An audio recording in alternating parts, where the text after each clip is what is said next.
zaman prasejarah berdasarkan arkeologi. Di sini terbagi menjadi dua. Yang pertama ada zaman batu dan yang kedua ada zaman logam. Untuk pertemuan kali ini kita akan membahas mengenai zaman batu. Oke, kita mulai aja. Zaman batu ini terbagi menjadi 4. Yang pertama ini ada Paleolitikum, yang kedua ada Mesolitikum, yang ketiga ada Neolitikum, dan yang keempat ada Megalitikum. Dan akan kita singkat menjadi Pamenegalitikum. Oke, kita ulang lagi ya. Tadi ada Pamenegalitikum, Paleolitikum, Mesolitikum, Neolitikum, Megalitikum. Sekarang kita lanjut ke pembahasannya. Yang pertama ada zaman Paleolitikum. Nah, di sini itu juga disebut sebagai zaman batu tua.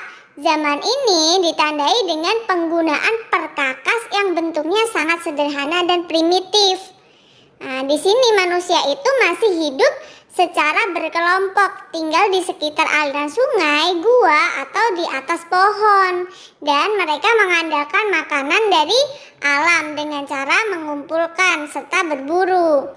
Hidup mereka ini masih berpindah-pindah atau nomaden. Dan hasil kebudayaannya ini itu ada kapak genggam dan juga ada kapak perimbas.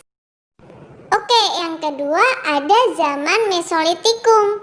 Zaman ini disebut juga sebagai zaman batu madya atau pertengahan. Nah, pada zaman ini itu manusia mengumpulkan makanan itu tingkat lanjut. Nah, selanjutnya mereka itu masih tinggal di gua-gua, terus di tepi pantai dan ceruk pegunungan. Kemudian hasil peninggalan budayanya ini itu berupa alat-alat kesenian yang ditemukan di gua-gua dan coretan-coretan lukisan pada dinding gua. Yang kedua ini ada Jokenmodinger. Jokenmodinger itu apa sih? Jadi Jokenmodinger itu adalah sampah dapur berupa kulit kerang dan siput setinggi 7 meter yang ditemukan di sepanjang pantai timur Sumatera. Yang ketiga ini ada kapak genggam dan alat berburu dari tulang hewan. Selanjutnya kita akan membahas mengenai zaman Neolitikum. Nah, zaman Neolitikum ini itu sering juga disebut sebagai zaman batu baru atau zaman batu muda. Cara hidup untuk memenuhi kebutuhan di zaman ini telah mengalami perubahan yang pesat dari cara food gathering menjadi food producing, yaitu dengan cara bercocok tanam dan memelihara ternak. Ya, jadi di sini udah memelihara hewan-hewan ternak. Jadi mereka udah tidak tergantung dengan alam lagi. Pada zaman ini manusia itu sudah mulai tinggal menetap di rumah panggung untuk menghindari bahaya dari binatang buas. Nah, pada zaman ini juga manusia purba itu telah mengenal dua jenis peralatan, yaitu kapak lonjong dan kapak persegi.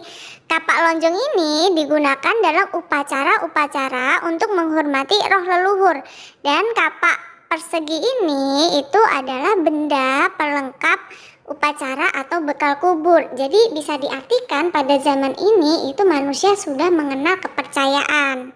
Yang terakhir kita akan membahas mengenai zaman Megalitikum.